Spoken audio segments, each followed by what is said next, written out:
Hello, everyone. I'm Jonathan Al-Khouri. Today is January 21st, 2025. This is the live daily briefing, and I really want to thank you all for coming and enjoying us.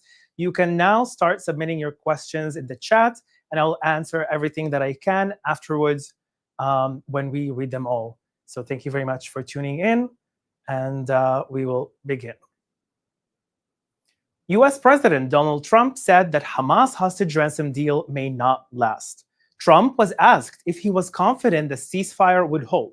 He said, "I'm not confident, but they're very weakened on the other side." Why is Trump not confident? He's not confident because he knows that Hamas is a savage and barbaric terrorist army that has no regard for human life. Hamas has no line that it will not cross. Hamas still won't say which hostages will return alive and which in coffins.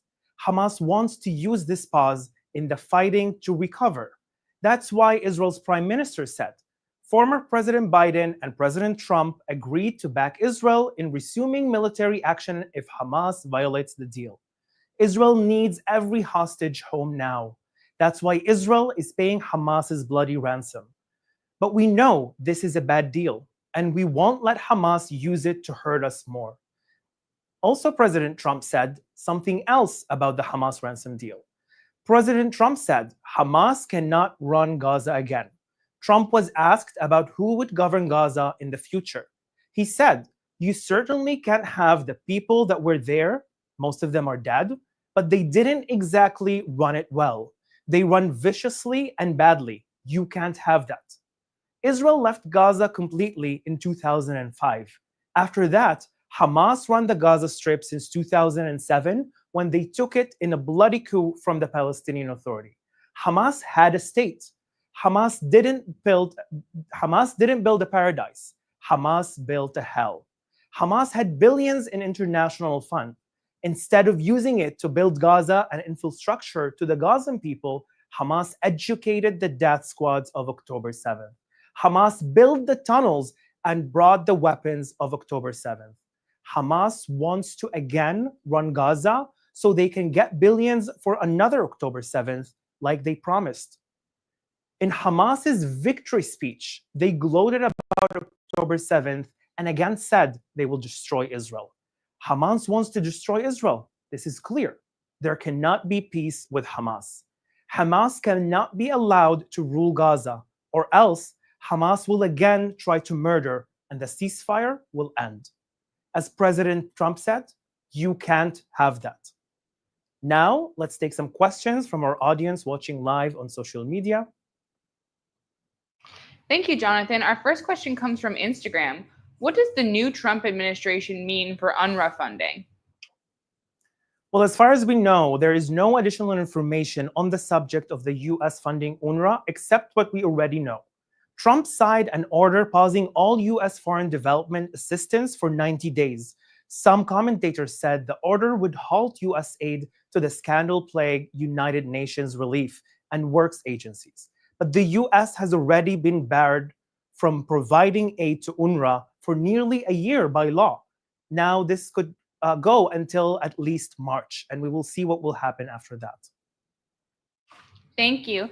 Our next question comes from John. What do you think the new Trump administration will do with Hamas hosts Qatar and Turkey, both of which are supposedly Western allies?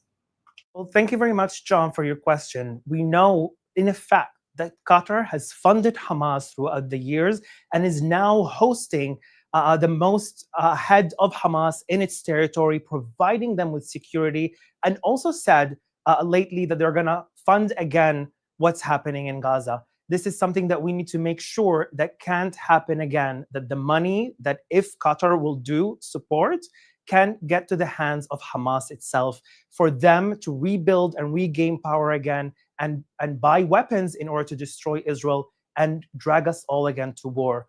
I do believe that Trump is affirmative about making sure that no wars will happen in the future like he promised in his campaign. And this is something that we're looking forward. Except of putting Qatar and Turkey on the line for providing Hamas shelters, we need to make sure that they can't have that again in the future. Thank you. Our next question comes from Carly. What do you think the new Trump administration will do in Lebanon? Thank you very much, Carly. Well, as we heard Trump's campaign, basically we need to know that Trump has said that he's going to appoint his daughter's father-in-law, that is his relative, to be the convoy for the Lebanese administration and to help him and assist him on Lebanese affair. That was during what we had in the war between Hezbollah that launched its war against Israel on October 8th, that Trump promised also to make sure that this war never happens again. As we heard before, Trump really leading towards something that will bring any resolution to the Middle East, not just any piece of paper that is like a ceasefire, but more of a peace deal that could stand long for a long period of time. This is what Trump has said throughout his campaign. I really hope that now, after he became officially president, that he will continue to persuade that to make sure that Hezbollah in Lebanon can't control any Lebanese territory, and they can't affect if Lebanon would go to war or not. And also to make sure that the new administration in Lebanon is much more anti the hand and the holdings of the Islamic Republic of Iran, and to basically closen it more to the West. This is what I'm really hoping to see that happens in the new Trump administration. Hopefully, he will continue his promises from his campaign. Thank you, Jonathan. Our next question comes from Ed on YouTube. How is the ceasefire in the north going? Has the retreat been completed? And is the Lebanese army working to keep away Hezbollah? Much for your question, Ed. What we know for now, there is still some Israeli troops in southern Lebanon that has consistently been withdrawing from south of Lebanon step by step in order to make sure that the infrastructure that is still there will not be able to be used by Hezbollah to attack Israel again. Let's remind you, Hezbollah wanted to do October 7th, just in a higher scale. The amount of ammunition that was caught by the IDF during that 2 months of an intense war was brought to Israel in order to make sure it wouldn't fall again in Hezbollah's hands. Yet we've seen that Hezbollah have breaking the ceasefire agreements while transferring some ammunition and trying to again get closer to the Israeli border. The new administration of Lebanon has repeatedly said that the Lebanese government should be the one to rule all of Lebanese territories, and the only one holding weapons in Lebanon should be the Lebanese military. This is the new President Aoun's speech on the day that he was elected. Hopefully, the new government in Lebanon will continue in those steps in order to make the Lebanese military will hold all the weapons that have left from Hezbollah and make sure that the border with Israel and Lebanon will stay quiet. And hopefully this also new administration, and this is my wishing, that they will continue on a step forward, not just signing a ceasefire, but signing an actual peace deal between the state of Israel and the state of Lebanon, that we can finally prosper next to each other and with each other. Thank you. Our next question comes from Daniel on Instagram. Israel announced a new military operation in Jenin today. What do you know about the situation there?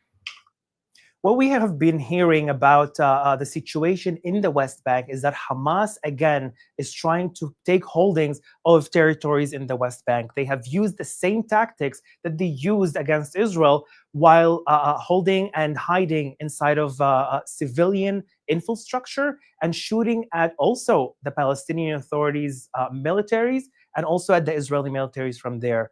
Now what we heard that Israel has requested from the Palestinian Authority to withdraw its own troops from the territory of Jenin for the IDF to enter and make sure that the terrorist organization, including among them also Hamas, will not be able to try and attack Israel from the West Bank like they promised that they will do another October 7th.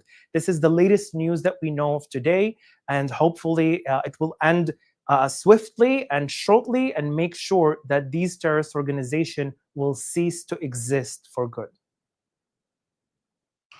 Thank you. This is our final question from Instagram. Following the hostage release the other day, we saw a lot of Hamas terrorists around the aid trucks as the hostages were released. Do we know what an accurate account of Hamas numbers and capability are in Gaza and who's leading them? We still don't know the actual number of how many Hamas militants and Hamas terrorists have yet to go to the next life, as we say it. Hopefully that now, after they thought that they're safe, they will go out, return back all the hostages, and we can go and make sure that Hamas wouldn't be able to rule Gaza again in the day after. I mean, I myself, when I saw these images, when Hamas terrorists are surrounding not just our hostages, but also surrounding the Red Cross vehicles, that's a really sad day. And I don't believe how people can still root for Hamas in the Western world and say, yes, these are the good people, while you can see the 3 female hostages being transformed from their captivity after 470 days in their terror dungeons. This is something that, for me, it was a really sad day to see that. And I really hope that the world will also understand.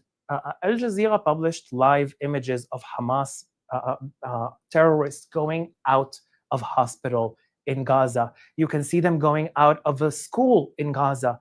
These are actually where they were kept hiding.